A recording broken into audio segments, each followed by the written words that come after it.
चिकित्सा समुदाय लगातार हमें स्वस्थ भोजन करने, भरपूर पानी पीने और नियमित व्यायाम करने के लिए प्रोत्साहित करता है। ये अच्छी आदतें हैं और मुझे हमेशा यह एहसास होता है कि मुझे इसमें और अधिक करना चाहिए। यह दिलचस्प है कि एक ही समय में इन सभी में से किसी भी चीज की अधिकता वास्तव में हानिकारक हो सकती है। गलत प्रकार का व्यायाम चोट का कारण बन सकता है। बहुत अधिक पानी पीने से यहाँ एक लंबा शब्द है, हाइपोनेट्रेमिया हो सकता है, जो वास्तव में संभावित रूप से घातक है। मेरे डॉक्टर कहते हैं कि मैं बहुत ज्यादा समय घर के अंदर बिताता हूं और मुझे पर्याप्त धूप नहीं मिलती, जिससे विटामिन डी बनता है। हालांकि अगर मैं बहुत ज्यादा धूप में रहूं तो त्वचा कैंसर का खतरा हो जाता है। सच्चाई यह है कि आप किसी भी अच्छी चीज की अधिकता कर सकते हैं। खैर, प्रेरित पौलुस कुरिन्थ की कलीसिया को चेतावनी दे रहे हैं कि भले ही उन्होंने मसीह में स्वतंत्रता पाई है, लेकिन स्वतंत्रता के साथ जिम्मेदारी भी आती है। बिना नियंत्रण की स्वतंत्रता हमारे लिए और दूसरों के लिए खतरनाक हो सकती है। और हमारी पिछली पढ़ाई में पौलुस ने कई ऐसे क्षेत्रों को समझाया जहां उसने अपने व्यक्तिगत अधिकारों, अपनी व्यक्तिगत स्वतंत्रता को अपने गवाही और सुसमाचार के प्रचार के लिए त्याग दिया। आज जब हम फिर से 1 कुरिन्थियों के अध्याय 10 में लौटते हैं, तो पौलुस एक और चिंता उठाते हैं कि अत्यधिक या अनियंत्रित स्वतंत्रता वास्तव में पाप की ओर ले जा सकती है। वह इजरायलियों के एक उदाहरण से शुरू करते हैं, जिन्होंने मिस्र से मिली अपनी स्वतंत्रता और नई आजादी का दुरुपयोग किया। पौलुस यहां तीसरी आयत में लिखते हैं, इस्राएलियों ने सबने एक ही आत्मिक भोजन खाया और सबने एक ही आत्मिक पेय पिया, क्योंकि वे उस आत्मिक चट्टान से पीते थे जो उनके साथ चलती थी, और वह चट्टान मसीह थी। आपको याद होगा कि रेगिस्तान में उन्होंने परमेश्वर की चमत्कारी व्यवस्था, मन्ना और पानी का आनंद लिया, और पौलुस यहां दोनों को आत्मिक कहते हैं क्योंकि वे अलौकिक रूप से प्रदान किए गए थे। वे मसीह से आए थे। वैसे वे मसीह की ओर भी संकेत करते थे, जो जीवन की रोटी होंगे। मसीह अनंत जीवन के जल का स्रोत होंगे। लेकिन आशीषों की बात करें, स्वतंत्रता की बात करें, जब इस्राएल मिस्र से प्रतिज्ञात देश की ओर यात्रा कर रहा था, लेकिन अब पौलुस 5वीं आयत में लिखते हैं, फिर भी उनमें से अधिकांश से परमेश्वर प्रसन्न नहीं था, क्योंकि वे जंगल में नष्ट कर दिए गए थे। फिर पौलुस यहां 6ठी आयत में कहते हैं कि इस्राएलियों का अनुभव हमारे लिए उदाहरण के रूप में हुआ। दूसरे शब्दों में, आज हमारे लिए कुछ सीखने को है जो हजारों साल पहले बाइबल के इतिहास में हुआ था। जो लोग मसीह में विश्वास के द्वारा पाप की दास्ता से मुक्त हुए हैं, उन्हें स्पष्ट रूप से यह चेतावनी चाहिए। अब इस्राएल के अनुभव आज हमें क्या सिखाते हैं? तो 6ठी आयत के अनुसार, जैसा उन्होंने किया वैसे बुराई की इच्छा न करें। 7वीं आयत, किसी भी चीज या किसी भी व्यक्ति की परमेश्वर के अलावा पूजा न करें। 8वीं आयत, यौन अनैतिकता में न उलझें। 9वीं आयत, प्रभु की परीक्षा न लें बल्कि प्रभु पर भरोसा करें। और 10वीं आयत, जब हमें हमारी इच्छा के अनुसार कुछ न मिले तो शिकायत न करें। तो प्रियजनों, यहां समग्र चेतावनी है। इजरायलियों ने सोचा कि परमेश्वर की आशीषों के कारण वे कुछ भी करने के लिए स्वतंत्र हैं। यह लगभग ऐसा था जैसे उनके पास अच्छाई की अधिकता हो गई थी। और अब पौलुस कुरिन्थियों को चेतावनी दे रहा है कि वे मसीह में मिली स्वतंत्रता का गलत फायदा उठाने और परमेश्वर की आशीषों को हल्के में लेने के खतरे में हैं। वे प्राचीन इज़राइल की तरह उन्हीं पापों की ओर बढ़ रहे हैं।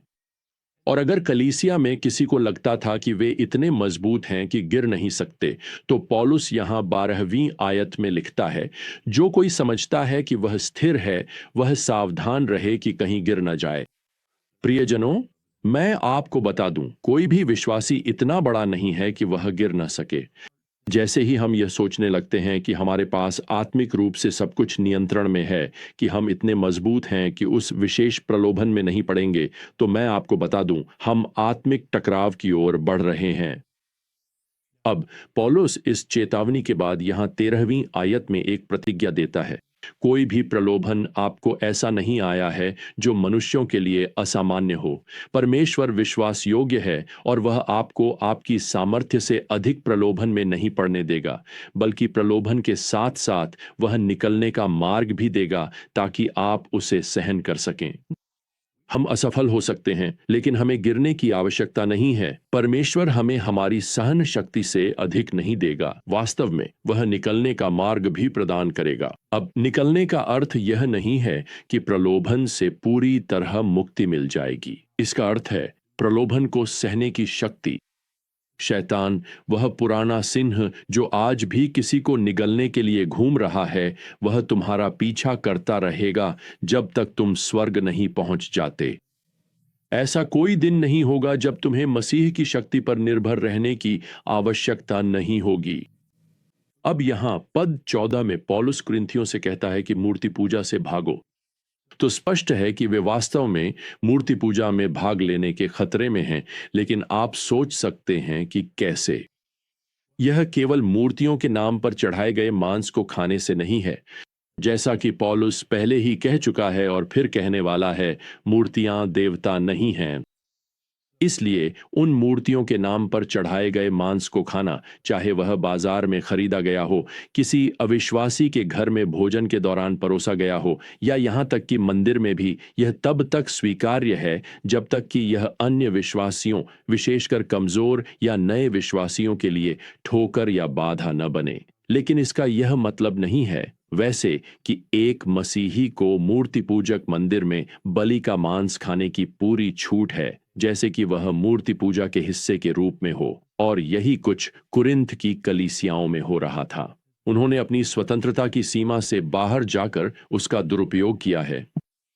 पौलुस यहां 16 से 17 पदों में समझाते हैं कि प्रभु भोज, रोटी खाना और प्याला पीना हमारे और प्रभु के बीच एक विशेष संबंध है। इसी तरह मूर्ति पूजक मंदिर में बलि का मांस खाना, यह मसीही और मूर्ति पूजा के बीच बहुत गहरा संबंध बन सकता है, जो उचित नहीं है। इसलिए पौलुस उन्हें यहां याद दिलाते हैं कि मूर्तियों की पूजा के पीछे, भले ही वे असली न हों, एक वास्तविक अंधकारमय दुष्ट आत्माओं का राज्य है। और वे यहां 20वें पद में यह चेतावनी लिखते हैं, मैं नहीं चाहता कि तुम दुष्ट आत्माओं के सहभागी बनो। वे 21वें पद में लिखते हैं, तुम प्रभु की मेज और दुष्ट आत्माओं की मेज दोनों में भाग नहीं ले सकते। तो वे यहां क्या सुझाव दे रहे हैं? वह ये कह रहे हैं, सावधान रहो, पाप की सीमा के आसपास मत घूमो। यह मत देखो कि तुम कितने करीब खाई के किनारे तक जा सकते हो। इससे दूर रहो, इससे भागो, मूर्ति पूजा से दूर भागो। अब इसके साथ ही पौलुस कुरिन्थुस के विश्वासियों को आश्वस्त करते हैं कि उन्हें जीवन के संदिग्ध क्षेत्रों में निर्णय लेने की स्वतंत्रता है, लेकिन वे उन्हें फिर से याद दिलाते हैं कि अपनी स्वतंत्रता का दुरुपयोग न करें। वे यहाँ 23वें पद में लिखते हैं, सब कुछ वैध है, लेकिन सब कुछ लाभकारी नहीं है। वे 24वें पद में जोड़ते हैं, कोई भी अपनी भलाई न खोजे, बल्कि अपने पड़ोसी की भलाई खोजे। तो यह कहने का एक और तरीका है कि स्वतंत्रता केवल आपके बारे में नहीं है। भले ही कुरिन्थुस के लोग मूर्तियों को चढ़ाए गए मांस को खा सकते थे, पौलुस यहां एक दिलचस्प उदाहरण देते हैं। अब क्या होगा अगर कोई अविश्वासी आपको अपने घर बुलाता है और आपको वह मांस परोसता है जो उसने मंदिर से खरीदा है? पहली सदी में आप क्या करेंगे? खैर, पौलुस यहां 27वें पद में उत्तर देते हैं, जो कुछ तुम्हारे सामने परोसा जाए उसे बिना कोई सवाल किए खाओ। दूसरे शब्दों में, उस प्राइम रिब, उस फिले मिग्नॉन का आनंद लो। उस समुदाय में सबसे अच्छा मांस मंदिर में ही बेचा जाता था। हालांकि पौलुस अगले पद में लिखते हैं कि अगर उस घर में कोई यह बता दे कि यह मांस मूर्तियों को चढ़ाया गया है, तो पौलुस लिखते हैं, उसे मत खाओ। जिसने तुम्हें बताया है उसके खातिर मत खाओ। दूसरे शब्दों में, उस घर में कोई ऐसा है जो उन मूर्तियों को जिनको मांस चढ़ाया गया था असली मानता है। तो ऐसे में विश्वासियों को चाहिए कि वे परहेज करें, बजाय इसके कि वे एकमात्र सच्चे और जीवित परमेश्वर के अनुयायी के रूप में अपनी गवाही को बदनाम करें। तो आज के समय में क्या करें? यहां एक शाश्वत सिद्धांत है जो हमारे अपने अधिकारों, मसीह में हमारी स्वतंत्रता से जुड़े हजारों सवालों का उत्तर दे सकता है। यहाँ पौलुस ने 31वें पद में लिखा है, इसलिए चाहे तुम खाओ या पियो या जो कुछ भी करो, सब कुछ परमेश्वर की महिमा के लिए करो। यहूदियों या यूनानियों या परमेश्वर की कलीसिया में किसी को ठोकर मत दो, जैसे मैं भी हर बात में सबको प्रसन्न करने की कोशिश करता हूं, अपनी भलाई नहीं बल्कि बहुतों की भलाई चाहता हूं कि वे उद्धार पाएं। वाह, क्या अद्भुत वचन है। और पौलुस के इस उत्तर से कुछ शाश्वत प्रश्न निकलते हैं जिन्हें हम इस सदी में खुद से पूछ सकते हैं। क्या मेरे चुनाव सुसमाचार को आगे बढ़ाते हैं या उसे बाधित करते हैं? क्या मेरा व्यवहार मसीह के लिए मेरी गवाही पर सवाल उठाता है? क्या मेरी स्वतंत्रता किसी अन्य विश्वासी को प्रलोभन में डाल सकती है? क्या मेरी मसीही स्वतंत्रता अन्य विश्वासियों के लिए सहायक है? ये वे प्रश्न हैं जो पौलुस ने खुद से पूछे जब उसने अपनी व्यक्तिगत स्वतंत्रता को सीमित किया। और पौलुस हम सब से कह सकता है, जैसा कि वह यहाँ अब 11वें अध्याय के पहले पद में कहता है, मेरे अनुकरणी बनो जैसे मैं मसीह का अनुकरण करता हूं। अब आपको यह सोचने का प्रलोभन हो सकता है, अरे वह तो पौलुस है ना? वह एक प्रेरित था। नहीं, यह हम सभी के लिए है। आइए हम सब अपना जीवन इस तरह जिएं कि हम कमजोर विश्वासियों, युवा विश्वासियों, कलीसिया के सदस्यों और अपने जीवन के अन्य विश्वासियों से कह सकें, आइए हम ऐसे जिएं ताकि हम कह सकें, हमारी मसीह के प्रति प्रतिबद्धता का अनुकरण करो और चलो हम सब मिलकर उसका अनुसरण करें। तो अगली बार तक प्रियजनों, प्रभु यीशु मसीह का अनुग्रह, परमेश्वर का प्रेम और पवित्र आत्मा की संगति आप सभी के साथ बनी रहे। आमीन।